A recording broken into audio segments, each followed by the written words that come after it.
மக்களே அனைவருக்கும் வணக்கம். நான் உங்கள் பொன்வேல் பாண்டியன், நடப்பு நிகழ்வுகள் ஆசிரியர். இன்றைய தினத்தில் நம்ம பார்க்க போகிறது பிப்ரவரி மாதம் 11ஆம் தேதிக்குரிய தினசரி நடப்பு நிகழ்வுகளின் ஒரு சூப்பரான தொகுப்பு. அது ஏன் சூப்பரான தொகுப்பு அப்படின்னு சொல்கிறேன் அப்படின்னு சொல்லி பார்த்தீங்கன்னா, சமீப காலங்களில் நடைபெறுகிற எந்த ஒரு போட்டித் தேர்வாக இருக்கட்டும், அத்தனை போட்டித் தேர்வுகளிலிருந்து பார்த்தீங்கன்னா கேட்கப்படுகிற அந்த சப்ஜெக்டை லிங்க் பண்ணி கேட்குற நடப்பு செய்திகள், ஸ்ட்ராட்டஜிக்கு எதுவுமே மிஸ் ஆகாமல் நம்மளுடைய வீடியோலேருந்து நிறையா வந்துட்டு இருக்குது. ஓகேவா? அதனால தான் அதை நான் சூப்பரான வீடியோ நான் சொல்கிறேன். நிறைய நோட்ஸு நம்மளுடைய அந்த எல்லா தேர்வுலேருந்தும் கேள்விகள் வந்துட்டு நம்மளுடைய நோட்ஸ்லேருந்து தான் கவர் ஆகிட்டு இருக்குது. அதனால் மக்களே வீடியோவை ஃபுல்லாக பாருங்கள். ரொம்ப முக்கியமாக நீங்கள் செய்ய வேண்டிய ஒரு விஷயம், ஒரு நோட்டு போட்டு எழுதிக்கோங்க. வாய்ப்பு கிடைமை ரிவிஷன் பண்ணுங்கள். அதுலேருந்து நம்ம கொடுத்துக்கிற அந்த நோட்ஸை உங்கள் ஃப்ரெண்ட்ஸுக்கிட்ட மாற்றி கொஸ்டின்ஸாக கேட்டு ரிவிஷன் பண்ணிக்கோங்க. அப்போ தான் மறக்காது. சரிங்களா?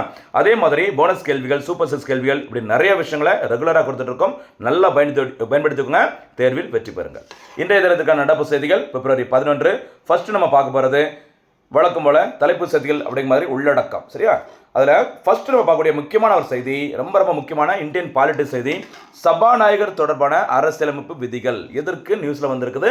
ஃபுல் டீட்டெயிலாக பார்க்க போகிறோம். அதே மாதிரி முக்கியமான ஒரு சுயசரிதை புத்தகம் 4 ஸ்டார்ஸ் ஆஃப் டெஸ்டினி யாரால் எழுதப்பட்டது, அவர் யார், என்ன சிறப்புன்னு சொல்லி பார்க்க போகிறோம்.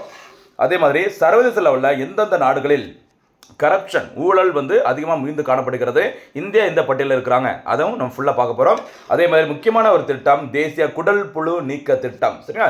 என்ன மாத்திரை, எந்த தேதியில் இது வழங்கப்படும், அதை பார்த்துட்டு இந்தியன் எக்கனாமியில் இருக்கிற முக்கியமான ஒரு விஷயம் உரிமை கோரப்படாத வைப்பு தொகைகள். ஓகேவா? எவ்வளவு எத்தனை கோடிகள் இருக்குது அப்படின்னு சொல்லி பார்த்துட்டு உத்கம் அப்படிங்கிற ஒரு போர்ட்டல். சரியா? ஒரு போர்ட்டல் எதற்காக நம்ம பார்க்குறோம், அது என்ன பயன்பாடு அப்படிங்கிற பார்க்க போகிறோம். இன்னொரு முக்கியமான ஒரு சிறப்பம்சம், முக்கியமான ஒரு வரி செய்தல். சரியா? எக்ஸாமுக்காக ஒரு வரி செய்தல் அப்படிங்கிற ஒரு கான்செப்டை புதுசாக உள்ள சேர்த்துருக்கிறோம். இறுதியாக போனஸ் கேள்விகள், சரியா, சூப்பர் சிக்ஸ் கேள்வி எல்லாமே அருமையான முறையில் தொகுத்து வழங்க போகிறோம். ஃபுல்லாக பார்த்துக்கோங்க. மறக்காமல் நோட்டு போட்டு எழுதிக்கோங்க. சரியாம்மா? இனிமேல் நம்ம விரிவாக பார்க்கலாமா? அடுத்து பார்க்க போகிறது ஃபர்ஸ்ட் செய்தி, நம்ம ஏற்கனவே சொன்ன மாதிரி சபாநாயகர் தொடர்பான அரசியலமைப்பு விதிகள் உங்களுக்கு தெரிஞ்சிருக்கும். சரிங்களா? தற்போது பிஜேபி கவர்மெண்ட், ஓகேவா, அவங்க தான் ஆளுங்கட்சியாக இருக்கிறாங்க. முக்கிய பிரதான எதிர்கட்சியான காங்கிரஸ், சரிங்களா, இவங்கெல்லாம் சேர்ந்துட்டு தற்போதைய மக்களவை சபாநாயகர் யாருமா, ஓம் பிர்லா அவர்கள். சரிங்களா? ஓம் பிர்லா அவர்களுக்கு எதிராக ஒரு நம்பிக்கையில்லா தீர்மானத்தை கொண்டு வரப்போறேன்னு சொல்லியிருக்கிறாங்க. சரிங்களா? அதனால அது தொடர்பான, அதாவது சபாநாயகர் தொடர்பான அத்தனை அந்த ஆர்டிகல்ஸையும் நீங்கள் தெரிஞ்சிட்டீங்கன்னா ரொம்ப நல்லது. சரிங்களா? இதுக்கு நடுவில் என்ன பண்ணியிருக்கிற சபாநாயகர், இந்த பிரச்சனை, இந்த சச்சரவு முடிகிற வரைக்கும் நான் எந்த வேலையும் பார்க்க போகிறதில்ல, நான் வீட்டுக்கு போக போகிறேன் அப்படின்னு சொல்லியிருக்கிறாங்க ஓம் பிர்லா அவர்கள். ராஜஸ்தான் மாநிலம் கோட்டா தொகுதியை சேர்ந்த பாராளுமன்ற உறுப்பினர். ஓகேவா? சரிங்க, பாருங்க. இந்திய அரசியல் சட்டத்தின்படி மக்களவை சபாநாயகர், ஸ்பீக்கர் அதிகாரங்கள் மற்றும் நீக்கம் ஆகிய பிரிவுகள் எதிலிருந்து எது வரைக்கும், ஆர்டிகிள் 93 97 வரைக்கும் இருக்குது. இது மத்திய அரசு இருக்கு. சரிங்களா? மக்களவை சபாநாயகர். அதே மாதிரி மாநிலத்தில் இருக்கிற சபாநாயகருக்கு பார்த்தீங்கன்னா ஆர்டிகல் 178 182 வரைக்கும் இருக்குது. சரிங்களா? ரெண்டுமே பார்த்தீங்கன்னா ரொம்ப முக்கியமானது. அது மக்களவை மத்திய அரசு, 178 182 வரைக்கும் சொல்றது மாநில சட்டப்பேரவையில் இருக்கிற சபாநாயகர். மறக்கக்கூடாது. ரெண்டுமே நம்ம கம்பேர் பண்ணி பார்க்க போறோம். சரிங்களா? அதில் ஃபர்ஸ்ட் பார்க்க போறது ஆர்டிகல் 93 மற்றும் ஆர்டிகல் 178. சரியா?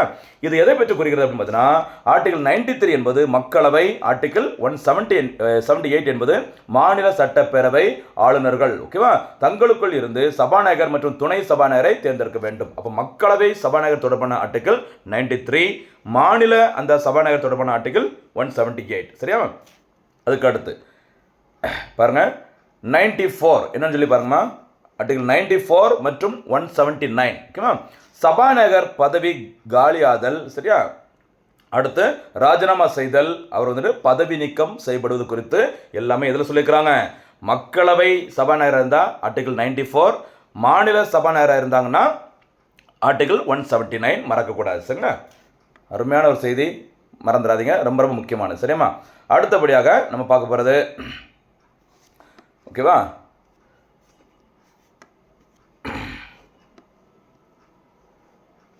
அடுத்தபடியாக ஒரு செய்தி பாருங்க, பதவி நீக்கம். சரிங்களா? ஒரு ஆளுநரை பதவி நீக்கம் செய்வதற்கு என்ன நடைமுறை அப்படிங்கிறத பாருங்க.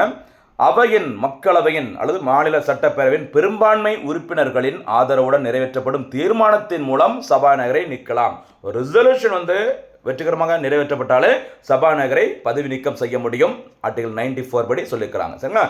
சும்மா பண்ண முடியாது. ஆனால் இதற்கு 14 நாட்கள் முன்னறிவிப்பு தேவை. சரி, ஒரு நோட்டீஸ் மாதிரி கொடுக்கணும். சரிங்களா? அதற்கு குறைந்தபட்சம் 14 நாட்கள் கண்டிப்பாக ஒரு காலம் இருக்க வேண்டும். சரிங்களா? அடுத்து ஆர்டிகிள் 95 மற்றும் 180. சரியா? சபாநாயகர் இல்லாத போது துணை சபாநாயகர் அவரது பணிகளை மேற்கொள்வார். ஓகேவா? மக்களவை சபாநாயகர் இருந்தால் ஆர்டிகிள் 95, மாநில சபாநாயகர் இருந்தாங்கன்னா ஆர்டிகிள் 180 படி சபாநாயகர் ஸ்பீக்கர் இல்லை அப்படின்னா அதற்கு பதிலாக சரியா துணை சபாநாயகர் தான் அவருக்கான பணிகளை மேற்கொள்வார் அப்படிங்கிற மாதிரி சொல்லியிருக்கிறாங்க. சரியா? சூப்பரான ஒரு செய்திமா. அடுத்தபடியாக ஆர்டிகிள் 96. ஓகேவா? மெயின் ரோல் இங்கே தான் வருது, பார்த்துக்கோங்க. மக்களவை தலைவர் சரியா சபாநாயகர் அல்லது துணைத் தலைவருக்கு எதிரான தீர்மானம் பரிசீலனையில் உள்ள போது அவர் அவை அலுவல்களுக்கு தலைமை தாங்குவதை தடை செய்கிறது. சரிங்களா? முக்கியமான பாயிண்ட். இப்போ உள்ள பிரச்சனை உள்ளது அதுதான். சரியா? ஒரு ஸ்பீக்கருக்கு எதிராக ஒரு தீர்மானம் பரிசீலனையில் இருந்துச்சுன்னா அவங்க சரிங்களா அவை அலுவல்களுக்கு எந்த ஒரு தலைமையும் தாங்க முடியாது. சரிங்களா? அதற்கு தடை விதிக்கிறது அப்படிங்கிற மாதிரி சொல்லியிருக்கிறாங்க ஆர்டிகிள் 96ல். ஓகேவா? அடுத்து ஆர்டிகிள் 100. சரியா? பார்த்துக்கோங்க. ஆர்டிகிள் 100 மற்றும் 189. சபாநாயகர் முதல் சுற்றில் வாக்கு அளிக்க கூடாது. சரி, எலெக்ஷன் நடத்துவாங்களே அவங்களுக்குள்ள, அப்படி அந்த வாக்கெடுப்பு நடத்தும் போது முதல் சுற்றில் வாக்களிக்க கூடாது அப்படி சொல்லிக்கிறாங்க ஆர்டிகிள் 100ல். ஆனால் வாக்குகள் சமமாக இருக்கும் பட்சத்தில் சரியா ஈக்குவாலிட்டி ஆஃப் ஓட்ஸ் அப்படி சொல்லுவாங்களே அந்த டைமில் தீர்க்கமான வாக்கை அளிக்க முடியும். எந்த ஆர்டிகிள் படி? 100 மத்திய அரசோட அந்த மக்களவை, ஆர்டிகிள் 189 அப்படின்னா மாநில சட்டப்பேரவை. சரிங்களா? அதே மாதிரி இன்னொரு முக்கியமான பணி இந்திய அரசியலமைப்பின் 10வது அட்டவணை. சரியா? 10வது அட்டவணை என்ன சொல்லியிருக்காங்கன்னு பாருங்க. கட்சி தாவல் தொடர்பான தகுதி நீக்க மனுக்களை விசாரித்து இறுதி முடிவு எடுக்கும் அதிகாரம் யாருக்கு உண்டு? சபாநாயகருக்கு உண்டு. சரிங்களா? இந்த இடத்துல ஒரு போனஸ் கேள்வி கேட்கலாமா? கட்சி தாவல் தடை சட்டம் எந்த வருஷம்? அது தொடர்பான அரசியலமைப்பு சட்ட திருத்தம் என்ன? இதை போனஸ் கேள்வியா சூப்பரா பதில சொல்லுங்க. சரியாமா? அடுத்தபடியாக அப்போ சபாநாயகர் நியூஸ் முடிச்சாச்சா? அடிக்கடி செய்தியில் வரும், அதாவது இந்தியன் பாலிட்டியாக இருக்கட்டும், இந்தியன் எக்கனாமியாக இருக்கட்டும், சரியா ஜியாகிரபி, ஹிஸ்ட்ரி எதுவாக இருக்கட்டும், சரியா சயின்ஸ் அண்ட் டெக்னாலஜி எதுவாக இருந்தாலும் சரி, நிறைய இன்ஃபர்மேஷன் முக்கியம் தான். ஆனால் அது எது செய்தித்தாள்கள் இடம்பெறுகிறதோ அது முக்கியம். அதை தான் நான் வந்து தொகுத்து கொடுத்துருக்கேன் என்னால் சிறப்பான முறையில் முடிஞ்ச அளவுக்கு. சரியாமா? அடுத்தபடியாக முக்கியமான ஒரு சுயசரிதை புத்தகம் 4 Stars of Destiny. ஓகேவா? இந்த புத்தகத்தை எழுதியவர் யார் பார்த்தீங்கன்னா இந்திய ராணுவத்தின் முன்னாள் தலைமை தளபதியான எம் நரவணே அவர்கள். சரிங்களா? அவரோட ஃபுல் நேம் பார்த்தீங்கன்னா மனோஜ் முகுந்த் நரவணே. சரிங்களா? இவர் எம் நரவணே அவர்கள் இந்திய ராணுவத்தின் 28வது ராணுவ தலைமை தளபதியாக பொறுப்பேற்றவர். ஓகேவா? இவருக்கு அடுத்தபடியாக மனோஜ் பாண்டே இருந்தாங்க. தற்போதைய மற்றும் 30வது தலைமை தளபதியாக இருப்பவர் ஆர்மி ஜெனரல் உபேந்திர திவேதி அவர்கள், மறக்கக்கூடாது. சரிங்களா? ஓகே, இவர் வந்து பார்த்தீங்கன்னா அதாவது எம் நரவணே அவர்கள் 2019 டிசம்பர் 31 முதல் 2022 ஏப்ரல் 30 வரைக்கும் இந்திய ராணுவத்தின் தலைமை தளபதியாக எத்தனையாவது 28வது ராணுவ தலைமை தளபதியாக பொறுப்பேற்றிருக்கிறாங்க. இவருடைய புத்தகம் தான் பயங்கரமான நியூஸில் வந்துகிட்டே இருக்குது. 2023ஆம் ஆண்டிலே இந்த புத்தகம் எழுதப்பட்டிருந்தாலும் இன்னைக்கு வரைக்கும் அந்த புத்தகம் என்ன பண்ணல, வெளியிடப்படவில்லை. ஆனாலும் அதில் இருக்க இன்ஃபர்மேஷன் எப்படி வந்துச்சு அப்படின்னு சொல்லிட்டு தான் பாராளுமன்றத்தில் ஒரு பெரிய பிரச்சனை போயிட்டு இருக்குது. சரிங்களா? அப்படி எல்லா முக்கிய தலைவர்கள் எழுதிய புத்தகம் முக்கியம் தான். ஆனால் இப்படி ஏதாச்சும் ஒரு சர்ச்சை வந்து அந்த புத்தகம் ஒரு செய்தித்தாள் வந்துச்சுன்னா நோட் பண்ணிக்கோங்க, ரொம்ப முக்கியமானது. என்ன பேர்? 4 Stars of Destiny M Naravane. சரியா? இந்திய ராணுவ தினம், சரியா ராணுவம் சொல்லி பார்த்ததுனால இந்திய ராணுவ தினம் ஜனவரி 15ஆம் தேதியில் கடைபிடிக்கப்படுகிறது. இதுக்கு முக்கியமான காரணம் சரியா இந்திய ராணுவத்தின் முதல் இந்திய ராணுவ தலைமை தளபதியான ஃபீல்டு மார்ஷல் கேஎம் கரியப்பா அவர்கள் பதவியேற்ற நாள் ஜனவரி 15, 1949. அந்த டேட்டு தான். ஓகேவா? இந்தியாவில் இந்தியன் ஆர்மி டே மறக்காதீங்க. சரியா? அடுத்தபடியாக ஒரு தரவரிசை பட்டியல். சரியா? ஊழல் கண்ணோட்ட குறியீடு. சரியா? ஊழல் கண்ணோட்ட குறியீடு, அதாவது கரப்ஷன் பெர்செப்ஷன் இண்டெக்ஸ் அப்படி சொல்லுவாங்க. சரியா? Corruption perception index CPI. சரியா? இந்த பட்டியலை வெளியிட்டது யார் பார்த்தீங்கன்னா டிரான்ஸ்பரன்சி இன்டர்நேஷனல். இது அமைந்துள்ள நாடு ஜெர்மனி. சரி, ஹிட்லரோட ஜெர்மனி நாட்டில் தான் இந்த டிரான்ஸ்பரன்சி இன்டர்நேஷனல் அமைப்பு இருக்குது. இவங்க தான் வேர்ல்டு லெவலில் எந்த நாட்டில் ஊழல் கரப்ஷன் மிகுந்து காணப்படுகிறது அப்படிங்கிற ஒரு பட்டியலை வெளியிடுறாங்க. மொத்தம் 182 நாடுகள் இந்த பட்டியலில் வந்திருக்கிறாங்க. இதில் யார் ஃபர்ஸ்ட்டு யார் லாஸ்ட்டு, இந்தியா எங்கே இருக்குது அதான் நம்ம பார்க்க போகிறோம். சரிங்களா? இந்த ஊழல் கண்ணோட்ட குறியீட்டில் இந்தியா 91வது இடத்துல இருக்கிறாங்க. மொத்தம் எத்தனை நாடுகள்? 182, 182. அதில் நேர் பாதின்னு பார்த்தீங்கன்னா 91. அந்த 91வது இடத்துல தான் இந்தியா இருக்கிறாங்க. இதில் அதிக அளவில் ஊழல் மிகுந்த நாடுகளின் பட்டியலில் 182 நாடுகளில் இந்தியா 91வது இடத்தை பெற்றுள்ளது. சரிங்களா, இந்தியா வாங்கிய மதிப்பெண் பார்த்தீங்கன்னா ஜஸ்ட் பாஸ். சரியா, 39 மதிப்பெண்களை பெற்று 91வது இடத்துல இருக்கிறாங்க. சரிங்களா, ஊழல் அற்ற கரப்ஷனே ரொம்ப ரொம்ப கம்மியாக இருக்கிற நாடுகள் அப்படின்னு சொல்லி பார்க்கும்போது சரிங்களா, அதாவது 100க்கு அதிகப்படியான மதிப்பெண்கள் யார் வாங்கியிருக்கிறாங்க அப்படி பார்க்கும்போது ஃபர்ஸ்ட் யாருமா டென்மார்க். சரியா, 2ஆம் இடத்துல ஃபின்லாந்து, 3ஆம் இடத்துல சிங்கப்பூர். சரியா, டென்மார்க் 10க்கு 10 வாங்கி முதல் மதிப்பெண்ணா வாங்கியிருக்காங்க அப்படின்னு நினச்சிக்கோங்க. ஆனால் 89 மார்க் தான் வாங்கியிருக்கிறாங்க. ஓகேவா, 10க்கு 10 ஃபர்ஸ்ட் மார்க். அடுத்து கொஞ்சம் பின்னாடி யார் இருக்கா, ஃபின்லாந்து கொஞ்சம் பின்னாடி 2ஆம் இடத்துல இருக்கிறாங்க. சரி, 3ஆம் இடத்துல யார் இருக்கிறா, சிங்கப்பூர். சிங்கம், சூர்யா நடித்த படம் சிங்கம். 3 பகுதிகளாக அந்த படத்தை டைரக்டர் ஹரி வெளியிட்டிருப்பாரு. சரியா, அப்படி கூட ஞாபகம். சார் 3 பகுதி, 3ஆம் இடத்துல சிங்கப்பூர். சரிங்களா, ஏதோ என்னால் முடிஞ்சது அவ்வளோ. அடுத்து ஊழல் மிகுந்த நாடுகள், அதிகப்படியான ஊழல் எங்கே இருக்குன்னு சொல்லி பார்க்கும்போது அந்த 182வது இடத்துல இருக்கிற நாடு ஆப்பிரிக்க நாடுகள். ஓகேவா, 1 சொமாலியா, அது 182வது இடம். கொஞ்சம் பெட்ரா. ஓகேவா, 181வது இடத்துல இருக்கு தெற்கு சுடான். அடுத்து வெனிசுலா. சமீபத்தில் அமெரிக்கா. ஓகேவா, அமெரிக்காவோட அதிபர் டொனால்ட் ட்ரம்ப், வெனிசுலாவோட அதிபர் யாரு, நிக்கோலஸ் மதுரோவை பிடிச்சி அரெஸ்ட் பண்ணிட்டாங்கல்ல, அந்த வெனிசுலா 3ஆம் இடத்துல இருக்கிறாங்க. சரிங்களா, அப்போ ஊழல் குறைந்த நாடுகளில் பார்க்கும்போது டென்மார்க், ஃபின்லாந்து, சிங்கப்பூர். ஊழல் அதிகமாக இருக்கிற நாடுகளில் பார்க்கும்போது சொமாலியா, தெற்கு சுடான், வெனிசுலா. மறக்காதீங்க, கடல் கொள்ளை அப்படின்னாலே சொமாலியா தான். அவங்க கரப்ஷன்லையும் டாப்பில் வராங்க. அப்புறம் முக்கிய நாடுகளின் தரவரிசை. சரியா, இந்தியா பார்த்துட்டோம் 91வது இடம் சொல்லிட்டு. அதே மாதிரி பாகிஸ்தான், அண்டை நாடான பாகிஸ்தான் 136வது இடத்துல இருக்கிறாங்க. சரியா, 136 இடத்துல இருக்கிறாங்க. அமெரிக்கா 29வது இடம். சீனா 76வது இடம். சரிங்களா, இதெல்லாம் முக்கியமான நாடுகள் அந்த கரப்ஷன் லிஸ்ட்டில் இருக்கிறாங்க. சரிங்களா, அதே மாதிரி இன்னொரு கூடுதல் செய்தி பாருங்க, இந்திய அரசு ஊழலை ஒழிப்பதற்கு, இந்த கரப்ஷனை காலி பண்ணுறதுக்கு 2 முக்கியமான அமைப்புகளை வச்சிருக்கிறாங்க கண்காணிப்பதற்கு. ஒன்று மத்திய, ஓகேவா, சென்ட்ரல் விஜிலன்ஸ் கமிஷன், சரி சிவிசி சொல்லுவாங்க. அதுக்கு அடுத்து என்னொன்று பார்த்தீங்கன்னா சிபிஐ. அப்போ சிபிஐ, சிவிசி ரெண்டுமே கரப்ஷன் தொடர்பான முக்கியமான அமைப்பு. அதே மாதிரி இந்தியாவில் ஊழல் தடுப்பு சட்டம், சரி ஊழல் தடுப்பு சட்டம் உருவாக்கப்பட்ட வருஷம் 1988. சரிங்களா, இந்த இடத்துல ஒரு போனஸ் சொல்லி கேட்கலாமா, ஊழல் தடுப்பு சட்டம் 1988. அதே 1988ல் எந்த கொள்கை, என்ன பாலிசி வெளியிடப்பட்டது, தேசிய அளவில் வெளியிடப்பட்ட 2வது ஒரு கொள்கை. நம்ம ஏற்கனவே வீடியோவில் நிறைய வாட்டி சொல்லியிருக்கிறோம். நம்ம வீடியோ பார்க்குறவன் ஈஸியாக பதில் சொல்ல முடியும். இது போனஸ் கேள்வியாக பதில சொல்லுங்கள். 1988ல் எந்த 2வது பாலிசி இந்திய அரசினால் வெளியிடப்பட்டது. சரிங்களா, அடுத்தபடியாக ஒரு முக்கியமான சுகாதார திட்டம் தேசிய குடல் புழு நீக்க திட்டம். சரி, டிவார்மிங் அப்படி சொல்லுவாங்கள்ல. இந்த திட்டம் தொடங்கப்பட்ட நாள் பிப்ரவரி, இதில் டேட்டில் பிப்ரவரி 10, 2015. சரிங்களா, திட்டத்தின் பயனாளிகள் 1 முதல் 19 வயது வரை உள்ள குழந்தைகள். ஓகேவா, மற்றும் பள்ளி செல்லாத குழந்தைகள். சரி, ஸ்கூல் போகிற பசங்க, ஸ்கூல் போகாத பசங்க, எத்தனை வயசு, 1லேருந்து 19 வயதுக்குட்பட்ட நபர்கள். சரி, குழந்தைகளுக்கு ஒரு மாத்திரை வழங்கப்படும் அந்த குடல் புழுவை நீக்குவதற்கு. அந்த மாத்திரையோட பேர் தான் அல்பெண்டசோல். சரி, அல்பெண்டசோல் அப்படி சொல்லுவாங்க. இந்த மாத்திரையோட முக்கியமான நோக்கம் மண் கடத்தப்பட்ட, சரியா, ஹெல்த் மென்ஸ் எஸ்டிஹெச்னு சொல்லுவாங்க, அந்த புழுக்களை நீக்கி ஊட்டச்சத்து குறைபாட்டை போக்குதல். இந்த புழு வயிற்றுக்குள்ளே குழந்தையோட அந்த குடலில் இருந்து அப்படின்னா அவங்க சரியாக சாப்பிட மாட்டாங்க, அவங்களுடைய ஊட்டச்சத்து ரொம்ப குறைபாடாயிரும்.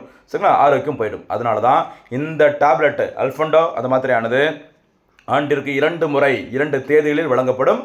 ஒரு தேதி இந்த திட்டம் தொடங்கப்பட்ட பிப்ரவரி 10, அதுலேருந்து 6வது மாதம் சொல்லி பார்க்கும்போது ஆகஸ்ட் 10ஆம் தேதி. இந்த பிப்ரவரி 10, ஆகஸ்ட் 10 2 தினங்களில் தேசிய குடல் புழு நீக்க தினங்கள் இந்தியாவில் கடைபிடிக்கப்படுகிறது. சரியா, ரொம்ப முக்கியமானதுமா, மறக்கக்கூடாது. தேசிய குடல் புழு நீக்க திட்டத்திற்கு வழங்கப்படும் மாத்திரையின் பெயர் மறந்துடாதீங்க, அதுதான் ரொம்ப முக்கியம், அல்பெண்டசோல். இந்த திட்டமானது தேசிய சுகாதார இயக்கம், நேஷனல் ஹெல்த் மிஷன் சொல்லுவாங்க, 2005ஆம் ஆண்டில் தொடங்கப்பட்டது. இந்த தேசிய சுகாதார இயக்கத்தின் ஒரு பகுதியாக தான் இந்த தேசிய குடல் புழு நீக்க திட்டம் 2015 முதல் செயல்படுத்தப்பட்டு வருகிறது. சரியா, ரொம்ப முக்கியமான பயன்மா. அடுத்தபடியாக இந்தியன் எக்கனாமி தொடர்பான முக்கியமான ஒரு செய்தி அடிக்கடி நியூஸ் பேப்பரில் வர்றது. பெரும்பாலும் இது லைட்டாக வரும், எடிட்டோரியல் பேஜில் ரொம்ப பெருசாக வரும், மெயின்ஸ் மாதிரி எக்ஸாமுக்கு ரொம்ப முக்கியமாக இருக்கும். சரிங்களா, சரி பாருங்கள், 10 ஆண்டுகளுக்கு மேலாக, எத்தனை ஆண்டுகளுக்கு மேலாக, 10 ஆண்டுகளுக்கு மேலாக செயல்படாத, சரியா, வங்கி சேமிப்பு, நடப்பு கணக்குகள் அல்லது முதிர்வடைந்த டெபாசிட்கள் உரிமை கோரப்படாத வைப்பு தொகைகள் என அழைக்கப்படுகிறது. என்ன சொல்லிக்கிறாங்க, அன்கிளைம்டு டெபாசிட் அப்படி சொல்றது. 10 வருஷத்துக்கு மேல எந்த ஒரு அக்கௌண்ட்டும் சரியா செயல்படலன்னா அதை என்ன சொல்லுவாங்க, உரிமை கோரப்படாத வைப்பு தொகைகள் சொல்லுவாங்க. சரிங்களா, சரி, இப்போ ஏன் இது நியூஸ்ல வந்திருக்குன்னு சொல்லி பார்த்தீங்கன்னா, இந்த தொகையானது சரிங்களா, அதாவது உரிமை கோரப்படாத தொகையானது இந்திய ரிசர்வ் வங்கியின் சரியா டெபாசிட்டர் கல்வி மற்றும் விழிப்புணர்வு, ஷார்ட்டா DEAன்னு சொல்லுவாங்க sir. Depositor education and awareness அப்படிங்கிற நிதியத்திற்கு மாற்றப்பட்டுள்ளது. சரிங்களா? எவ்வளோ அமௌண்ட் அப்படின்னு சொல்லி பார்த்தீங்கன்னா கிட்டத்தட்ட 72,000 கீழே இருக்கு பாருங்க, 72,454 கோடி ரூபாய். ஓகேவா? ஜனவரி 2026 நிலவரப்படி அந்த பேங்க்ல அக்கௌண்ட் ஓப்பன் பண்ணிட்டு சரிங்களா, ஏதாச்சும் ஒரு பொருளை ஏதாச்சும் வாங்கிட்டு அதுக்கு உரிமை கூறப்படாத மொத்த அந்த பணத்தின் மதிப்பு எவ்வளோன்னு சொல்லி பார்த்தீங்கன்னா 72,454 கோடி ரூபாய். சரிங்களா? இதுதான் எதில் சேர்க்கப்படுகிறது? இந்திய ரிசர்வ் வங்கியின் டெபாசிட்டர் கல்வி மற்றும் விழிப்புணர்வு நிதியத்தில் மாற்றப்படுகிறது அப்படின்னு சொல்லிக்கிறாங்க. சரிங்களா? சரி, இப்படி அக்கௌண்ட்ல பணம் இருக்கும். ஒருத்தங்க ஒரு அக்கௌண்ட் ஓப்பன் பண்ணியிருப்பாங்க, ஏதோ ஒரு வகையில் ஃபாரின்ல போய் செட்டில் இருக்கலாம், இல்லைன்னா அவங்க மரணம் அடைஞ்சிருக்கலாம். அப்படி மரணம் அடைஞ்சிட்டாங்க அப்படின்னா அவங்களுடைய அந்த அக்கௌண்ட்டில் இருக்க பணத்திற்கு யார் உரிமை கோர முடியும்? நாமினிஸ் அல்லது வாரிசுதாரர்கள் அதற்கான பணத்தை பெற்றுக்கொள்ள முடியும். சரிங்களா? இதுக்கு எந்த ஒரு போர்ட்டல், சரி, ஒரு போர்ட்டல் வந்துட்டு ஒரு வலைதளத்தை மத்திய அரசு அறிமுகப்படுத்திருக்கிறாங்க. அதனுடைய பேர் என்னன்னு பார்த்தீங்கன்னா உத்கம். சரிங்களா? வாடிக்கையாளர்கள் அல்லது வாரிசுகள் அந்த உத்கம் போர்ட்டல் மூலம் ஆன்லைனில் கண்டறிந்து உரிய ஆவணங்களுடன் வங்கியிலிருந்து பணத்தை திரும்ப பெறலாம். சரியா?